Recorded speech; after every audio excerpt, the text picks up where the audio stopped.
जादुई अजगर। एक बार की बात है, एक गांव में लोगों का चहेता ग्राम प्रधान बहुत बीमार हो गया। वह दिन रात अपनी झोपड़ी में ही सोया रहता था। वह गांव के लोगों में बहुत लोकप्रिय था, इसलिए गांव के सभी लोगों ने उसकी बीमारी को ठीक करने की बहुत कोशिश की।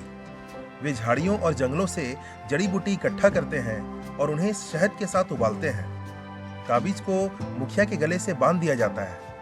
उनके घर के दरवाजे के सामने मंत्रपूर्ण चूर्ण फैलाए जाते हैं। वे कई जादुई गाने गाते हैं। बीमारी से बचने के लिए हर रात ईश्वर को खुश करने हेतु गाना और बजाना चलता रहता है। लेकिन इन सबके बावजूद सरदार की बीमारी कम होने की बजाय बढ़ती ही गई। लोग कहते रहते हैं, हाय, हमारा मुखिया जल्द ही मर जाएगा। एक शाम मुखिया की बीमारी के बारे में सुनकर एक अजनबी गांव में आया और गांव के बुजुर्गों से बोला, आप जादुई अजगर सांप क्यों नहीं लाते? यह सांप कई गंभीर बीमारियों का इलाज कर सकता है। जब गांव वालों ने उस अजनबी से सांप के बारे में और बताने को कहा, तो उसने हाथ बढ़ाकर एक जगह की ओर इशारा किया और कहा, उस पहाड़ी पर एक गुफा है।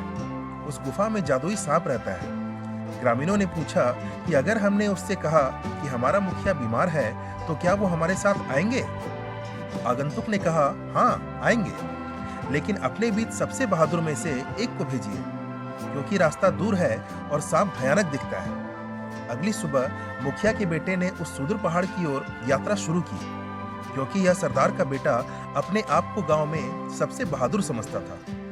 काफी देर तक चलने के बाद आखिरकार वह पहाड़ की तलहटी में बनी पत्थर की गुफा के सामने आ गया और गुफा के सामने एक खाली जगह पर खड़ा होकर पुकारने लगा, हे मायावी अजगर, क्या आप खतरे में हमारी मदद करोगे? मेरा मुखिया मर रहा है। वह जीने के लिए आपकी मदद चाहता है। ताड़ के तने जितना मोटा अजगर गुफा से बाहर निकला और बोला, हाँ, मैं मदद करूंगा। मैं तुम्हारे मुखिया को बचाऊंगा, लेकिन पहले मैं तुम्हारे शरीर में लिपट जाऊंगा और तुम मुझे अपने गांव ले जाओगे। इतना कहकर वह विशालकाय अजगर सरदार के बेटे की कमर से आकर लिपट गया, लेकिन मुखिया का बेटा उसे सहन नहीं कर सका। उसने सांप को झटक दिया। तब उसने कहा, नहीं नहीं, मैं तुम्हें नहीं उठा सकता, तुम्हें मेरा अनुसरण करना होगा। इन शब्दों से अजगर को क्रोध आ गया। उन्होंने कहा, मैं कायरों के लिए कुछ नहीं करूंगा। तुमने जो कपड़े और गहने पहने हैं वह मुझे दे दो। यह कहते हुए अजगर ने उसकी ओर मुंह करके मुंह खोल लिया। कपड़े और गहने उसके मुंह के अंदर चले गए।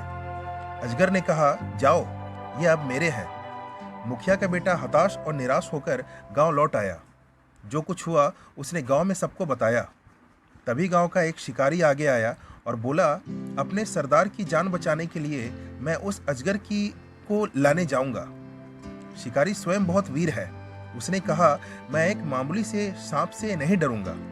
यह कहकर वह पहाड़ की गुफा के सामने गया और आवाज लगाई। उसने अजगर को पुकारा और कहा, आप अपना मंत्र लेकर हमारे साथ आइए। क्या हमारे मुखिया की बीमारी ठीक हो जाएगी? जैसे ही अजगर गुफा से बाहर निकला, शिकारी डरकर पीछे हट गया। अजगर ने कहा, हाँ, मैं जाऊंगा और तुम्हारे मुखिया को ठीक भी कर दूंगा, लेकिन मुझे तुम्हारे गांव तक ले जाना होगा।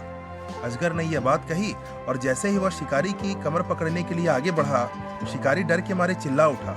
उसने कहा, नहीं, मैं इसे नहीं ले जा सकता, मैं सिर्फ आपका मार्गदर्शन कर सकता हूँ। अजगर ने तब कहा, कायर हो तुम, और मैं कायरों की कोई मदद नहीं कर सकता। यह कहकर उसने जम्हाई ली और सांस ली। शिकारी के सारे कपड़े और गहने अजगर के मुंह में चले गए। शिकारी डरकर भाग गया। समस्त ग्रामवासी यह घटना सुनकर और भी ज्यादा परेशान हो गए। अब उस गांव से एक योद्धा अजगर के पास गया। हालांकि वह ऊपर से साहसी दिखता है, वास्तव में वह शिकारी से भी अधिक डरपोक है।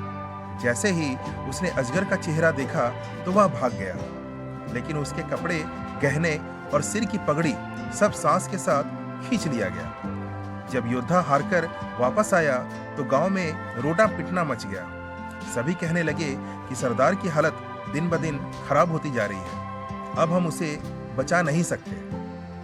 इस कहानी के अगले खंड में हम यह देखेंगे कि क्या कोई ऐसा योद्धा उस गांव से आता है जो उस अजगर को अपने साथ उस गांव में ले जाने की हिम्मत कर सके।